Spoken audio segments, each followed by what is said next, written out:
dhambi nzito kabisa kuliko hata riba. Naam, Islam tunafahamu ya kuwa Qur'ani tukufu imeharamisha riba. Allah anasema wa ahalla Allahu al-bay'a wa harrama ar-riba, na Allah amehalalisha biashara na ameharamisha riba. Na mtume wetu Muhammad sallallahu alayhi wasallam katika kuonyesha ubaya wa riba amesema la'ana Allahu ar-riba, Allah ameilaani riba, wa akilah wa mukilah wa katibahu wa shahidai.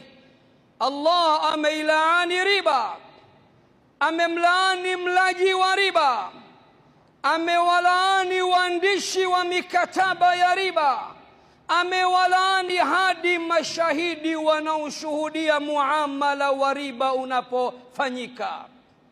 Lakini si hivyo tu, ili kukuonyesha ya kuwa riba ni jambo baya mno, mtume wetu Muhammad sallallahu alayhi wasallam alipata kuonyeshwa usiku, akasema usiku wa jana nimeonyeshwa mtu wa ajabu.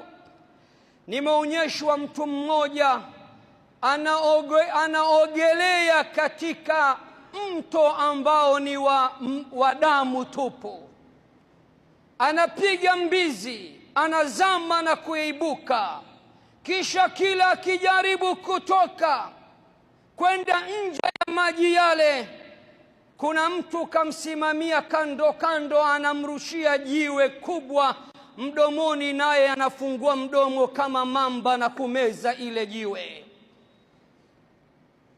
Kisha meza, anarudi tena, anazunguka na kuogelea na kupiga mbizi ndani ya mto wa damu.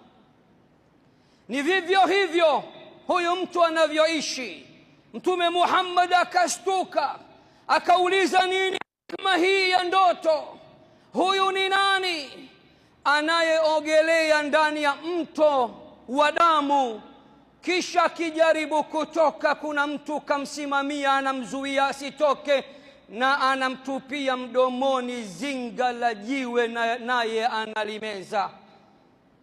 Jibril alayhi salam akamwambia mtume wetu, huyu ni mlaji wa riba duniani, na hii ni moja ya adhabu yake siku ya Kiyama. Na si hilo tu, katika suratul Baqara Allah anawaambia watu wa riba, fa in lam tantahu fa'dhanu biharbin min Allahi wa rasulih, musipokoma, musipoachana na mambo ya riba, jueni ya kuwa mmetangaza vita na Allah na mtume wake. Abdullah ibn Abbas anasema ataambiwa mlaji wa riba siku ya Kiyama, kamata msilaha yako, kamata mkuki wako, leo pana vita. Atasema ndani ya ardhi ya Kiyama, vita ya nini? Ataambiwa leo pana vita baina yako na Mola wako.